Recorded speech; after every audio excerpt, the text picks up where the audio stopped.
Guys, update tayo guys, no? Alam kong kilala po ninyo ito sa social media. Nag-viral po ito. Maraming humahanga, marami din pong napagaling, at marami din pong hindi daw gumaling. Tinatawag po itong manggagamot na si Batang Healer. Pero hindi naman po talaga siya bata, may edad na po siya, no? May nagpaabot sa atin po tungkol sa nakita po nila ito, kasi yung mga manggagamot na iba ay nag-awayan na. Siguro inggit, no? Kasi sabi ng iba ay sa Diablo daw nanggagali ang kanyang kakayahang panggagamot na nakapagbigay pagaling sa mga nagpagamot sa kanya. Kaya nandito tayo. Hindi ko ito mai-open ito sa channel ko kung hindi ito ipinapaabot sa amin, kasi nais daw talaga nilang magpagamot doon. Pero ngunit nagdalawang isip sila dahil po ay may nagpaabot daw, baka daw sa Diablo daw yung kakayahan po niyang panggagamot. Kaya nais po daw nilang itanong sa Duwende, kaya na parito tayo. At nais kong itanong sa mga kaibigan ko kung ano po ba talaga ang taglay, gabay ng manggagamot na tinatawag nilang Batang Healer, kaibigan. Kumusta? Magandang gabi. Mayroon po tayong tutugunan po na mga tao na nagpaabot sa atin. Nais po daw nilang malaman po ang taglay o gabay ng Batang Healer, kasi nag-viral Grabe, ang dami po talaga humahanga.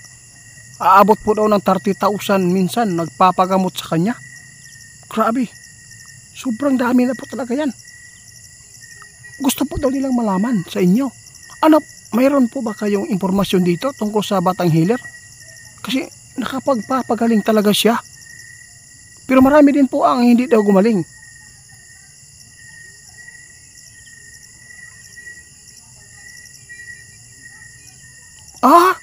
Totoo yan? Alam po nyo guys, sabi ng ating kaibigan, may tao talaga na ipinanganak na sinasabi dito sa amin Binisaya, tuga, no? Ipinagkaloob sa kanya ang kakayahan.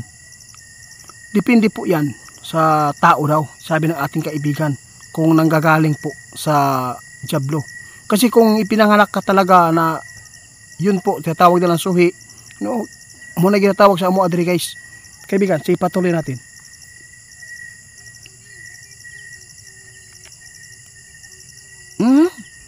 Kaya ngayon guys, ito po ang sabi ng ating kaibigan, okay lang po magpapagamot kayo, di ba?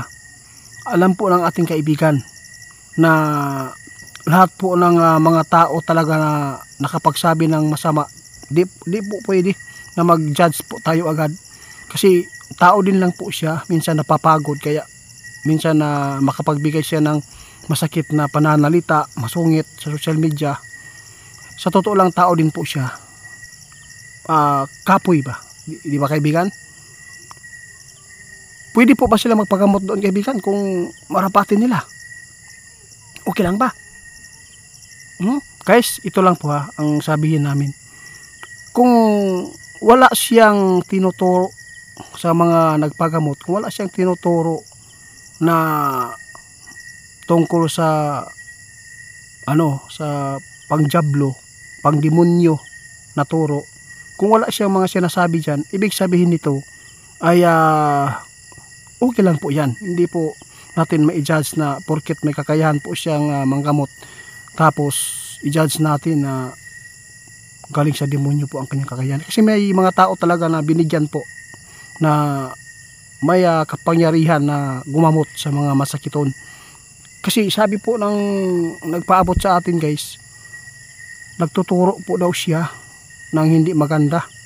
Kaya hindi po natin pwedeng i-judge, kasi minsan ay yung mga kakayahan po niya ay minsan po ay nakukuha po niya sa iba, no? Yung mga pagpapaabot patungkol sa Panginoon. Kasi sabi na hindi na babalik ang Panginoon dito sa mundo. Kasi yun po ang sabi ng ating kaibigan, nakuha lang po niyan niya sa iba, kaya na-share po niya yan kaibigan.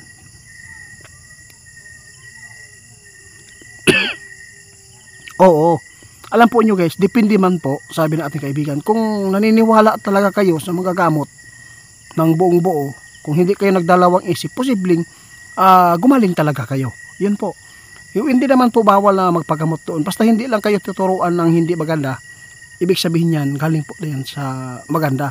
Pero kung tuturuan kayo ng masama, ay hindi po talaga yan galing sa mabuti. Yun po ang ano natin. Okay lang po magpagamot po kayo doon. I-try no. Wala naman pong mawawala. At hindi naman po kayo mahawakan o makontrol ba ang inyong gawain. Diba kaibigan?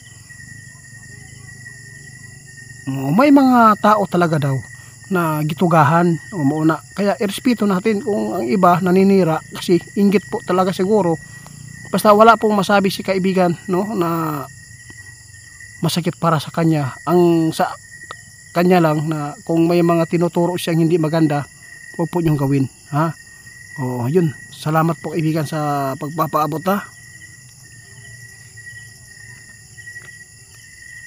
Oo, mahirap po talaga. Tao lang po sila guys, no? Tao lang, nasasaktan at saka napapagod sa dami siguro niyang customer. Kaya yun, nagpapaabot minsan siya ng masakit na mga salita na galing sa kanyang bibig, no? Pasensyahan na po ninyo. Kasi sabi ng ating kaibigan, wala man po siyang makita na yung pagpanggagamot po niya ay masama ang kanyang intention sa mga tao. Ang sa kanya lang din po ay nakakatulong naman po siya.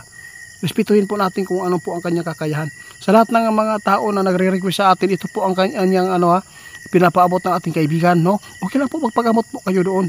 Kung hindi kayo gumaling, adi wala. Okay lang, wag lang tayong magsalita lang masakit. Kasi alam po ninyo guys, kapag ang magagamot talaga ay hindi po talaga lahat magagamot. Lalo na ang mga tao ay may mga kamalian. O, di ba, kaibigan?